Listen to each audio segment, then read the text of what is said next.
ঘুমিয়েছিলাম, আমারে বললি না তো। কি বলবো বল। আজকে মানে সারাদিন ট্রেন জার্নি করে আসলাম, তোরে খাবার আনতে পাঠিয়ে বলে আমি ঘুমিয়ে পড়েছি। তুই একবার বলবি তো যে খাবারটা দাদা নিয়ে বলে ঘুমটা চলে এসেছে, আমি খাবারটা নিয়ে আসলাম, গরম গরম খাবার এনেই তোরে ডাক দিলাম। ওরে বাবা রে, কি ঘুম পেয়েছে মানে সারাদিন এই গাড়ি জার্নি করে।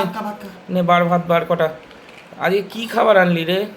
খাবারটা দেখ, মাছের ঝোল আর ভাত আনতে বলেছি, বেশি না, অল্প ভাত খাই না আমি, অত ভাত খাই না আমি, অল্প অল্প। কিন্তু ভাত বেশি না, কিন্তু এখানকার দেয়ার স্টাইলটা দেখে আমি পাগল হয়ে কি কি দিয়েছে, কি কি এনেছিস? সব টিফিন খাইতে দিয়েছে? দেখ আমি তো অবাক হয়ে যাচ্ছি। দেখি দেখি দেখি, আমি নাড়িয়ে দেখি, আমি নাড়িয়ে দেখি। না এই হাতা দেবো? হ্যাঁ দেখ দেখ। এটা কি ডাল? এটা ডাল। এই ডাল হাতাটাও দিয়েছে সাথে, দেখ। বাহ। এখানে আছে হচ্ছে সয়াবিন আলুর তরকারি। হ্যাঁ বাহ সুন্দর।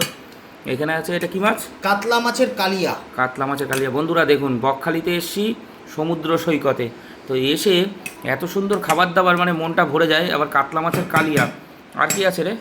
আর এই যে চাটনি আছে আমের, আমের চাটনি। প্লাস্টিকে বলবি না, প্লাস্টিকে না দিতে। প্লাস্টিকে বারণ করে দিয়েছি, তা ওনারা বলে একটা একটু অনুগ্রহ করে। আর এর মধ্যে কি আছে? আর এখানে আছে লেবু আছে, স্যালাড আছে, পাপড় আছে, আলু ভাজা। আলু ভাজাও আছে। আবার আলু ভাজা। আলু ভাজা। কম্বোটা কেমন লাগলো? পাপড়টা একটুখানি খেয়ে নি।